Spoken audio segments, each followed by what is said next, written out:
HorrorDeconstruction.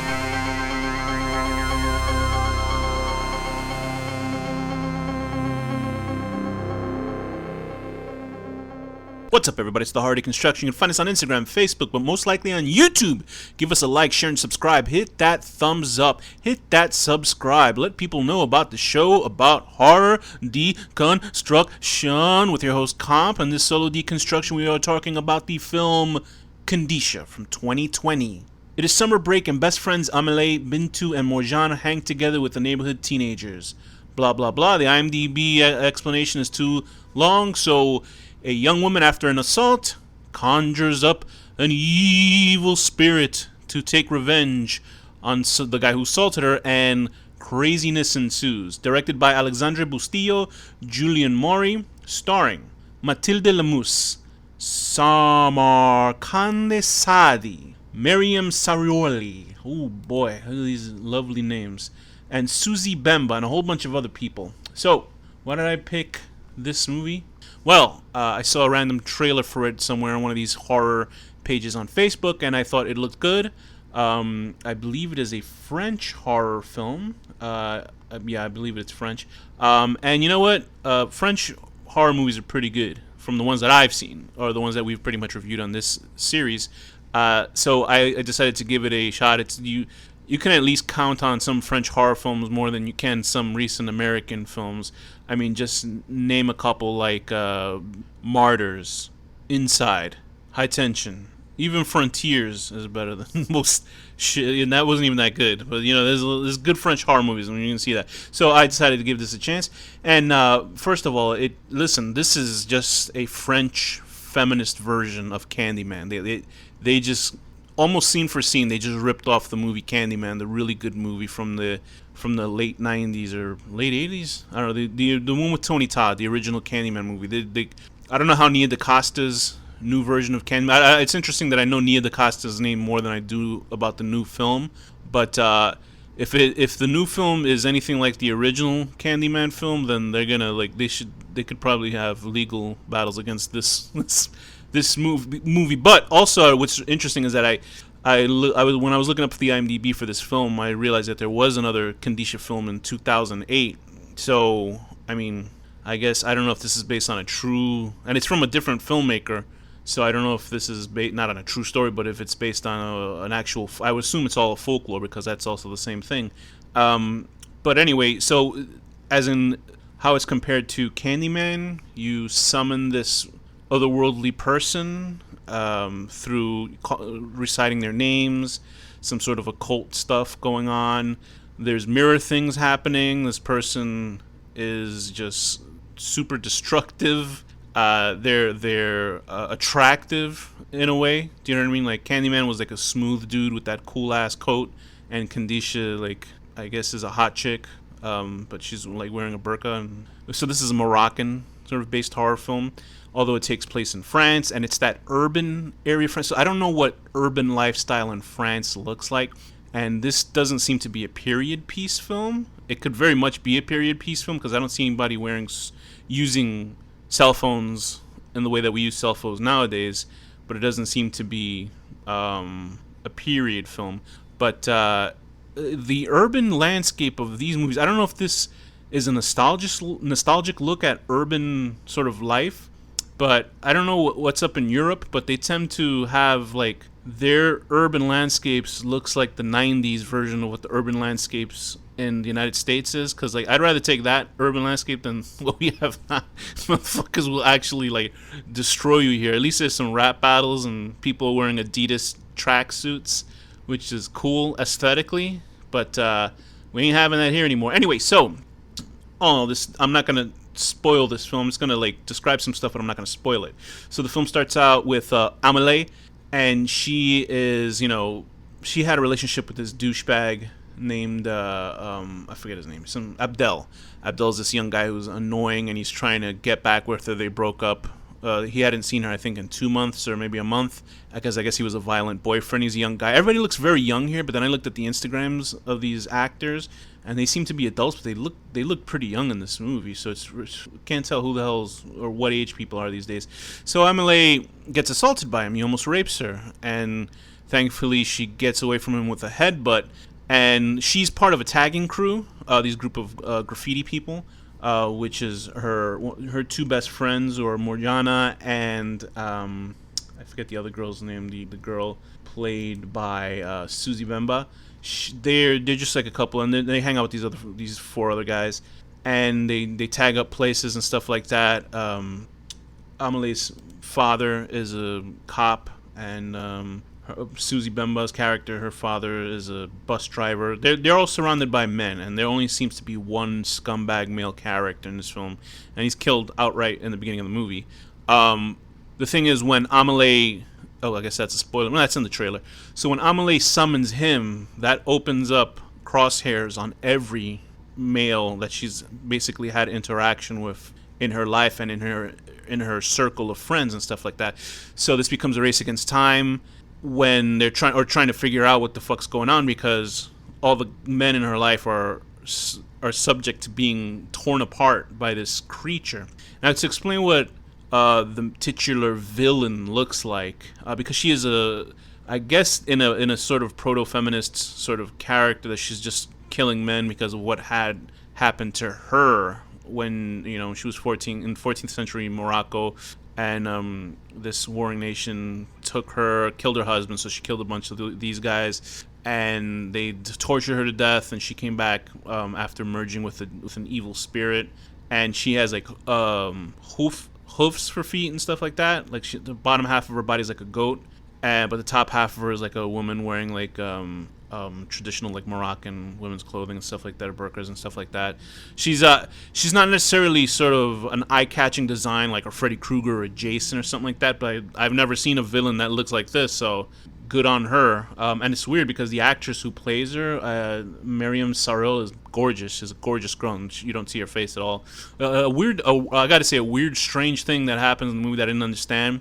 I don't know if both the directors are male or if one is male and the other one's female, but there's a scene in a steam room where there's like a male character, and he's shirtless, obviously, because it's in a guy's steam room, and he's just sitting there, and I was like, okay, so it's that's fine, it's eye candy for women, but she comes in, KANDISHA, who's this like 8-foot woman, walks in, and like her booba is exposed, and like it's like, huh? I mean, I appreciated it, but I didn't understand what the point of showing her like breasts are, because he can see her like topless there, right? But I mean, you see that she has fucking goat legs like that second. So well, I guess that doesn't really stop most men, so whatever. But I just thought that was a really strange thing to have in this film. Like, I'm not against it, but I just thought it was kind of unnecessary. Must be an old man. But anyway, so she is going around. She is fucking people up. Listen, the gore in this is very good, very impressive gore. I really enjoyed the gore in this film. There's people getting split in half. There's stomping of ankles. There's breaking of wrists. There's people getting twisted into all different fucking directions and stuff like that. So what I don't understand is that, like, this is the type of horror film where these teenagers, I assume there's teenagers, but they're getting, they're sort of left to their own devices, even though these other characters are being horribly torn apart. And I don't understand, like, if a cop because if one character gets thrown out of a window, okay, that they can guess that's a fucking suicide. Okay, this person, the next person is twisted in fucking different directions. Like, if you saw Tales from the Hood, what happens to that David Alan Grier's character when they start tearing the paper, crumbling up the paper, and he's just turning into different fucking directions?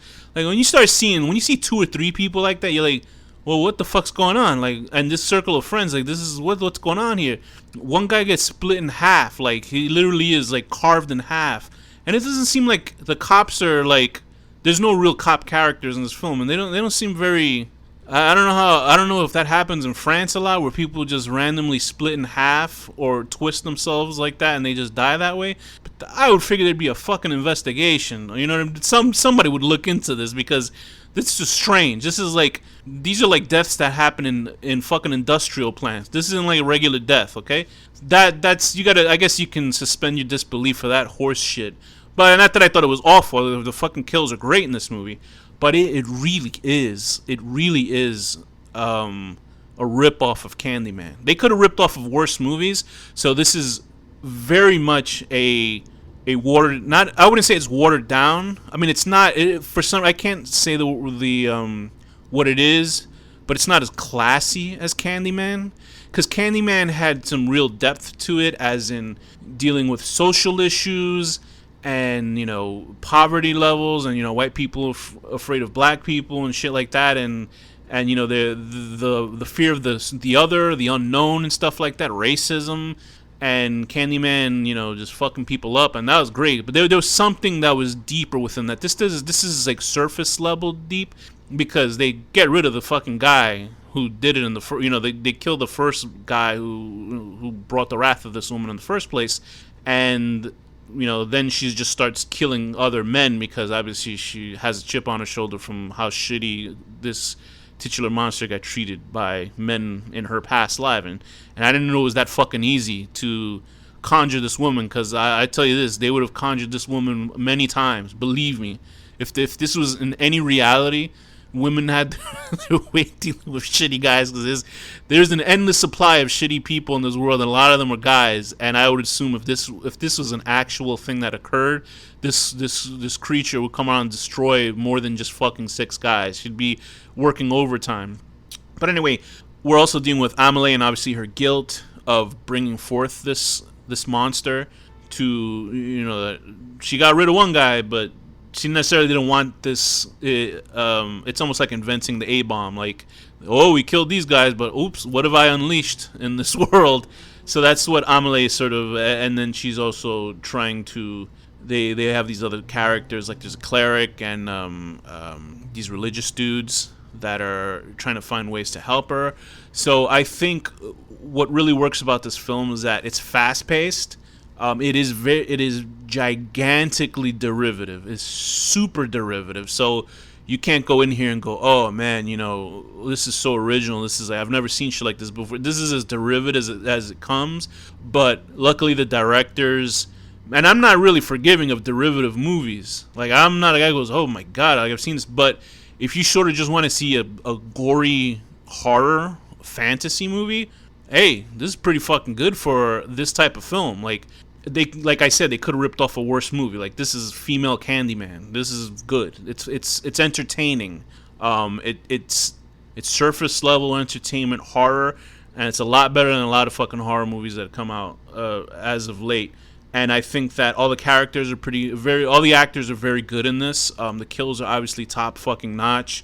The characters felt real too, because it is this urban setting, and it's all colors of the rainbow, as in ethnicities in this film. And it was interesting how, like, the casual racism is thrown in, because, like, it's sort of like true to life. Like, me and Danny, when we talk to each other, we just goof on each other's ethnicity all the time. And it was interesting to see it here, because that's how, you know, people tend to do that. They just sort of shock and insult each other in a funny way. But God, they would not fucking do that in America. They're just such pussies. They would not put this type of humor in the movie, because it's not denigrating to them. It's just people just talking shit to each other. And it was like refreshing to see that, because they couldn't do that here. They'd be like, hey, you ethnic, and then the movie would be censored. But I did enjoy that, how realistic the characters act. The whole fucking premise is unrealistic, and the reactions by the cops is fucking unrealistic after the shit that they see in this movie. But other than that, I thought the characters at least acted somewhat realistically within this sort of universe.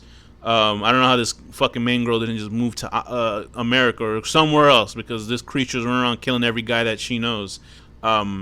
So I don't know what else I can add to this conversation other than the music. I don't think I even paid attention to any music in the film. There is a reference to the Ramones and Pet Sematary, which is nice. The special effects are pretty good. KANDISHA, like I said, her design isn't anything special, which I wouldn't say is complete takeaway from it. Like, there's parts where she's sort of meandering through hallways, and you just see her silhouetted, which looks cool. When she's up close, you don't really see anything but her eyes, which are completely blacked out and stuff like that. Her hoof legs look a little goofy. They look better when they're close up, when you just see the hoofs walking on the floor, which is, I don't know if it was puppeteering or most likely it's probably somebody wearing stilts. I think that this is worth watching, especially on Shudder, Because I don't know, but I've seen some pretty crappy. Well, I've seen parts of some pretty crappy movies on Shudder, and I'm like, no way. But this one I actually watched the whole way through. When it usually takes me a couple days to watch one movie because I just can't pay attention to shit. So I would definitely put this as a recommendation. I would give this a 6.5 or 7, a 7 out of 10. Just relaxing in the steam room after boxing, and a woman who is wearing a burqa but her breasts are exposed with nude flesh coming up to you, and you think, hey, wait a minute. Then you see her goat legs, and you're still like, wait a minute, but then something awful happens. And with that, this has been the Horror Deconstruction.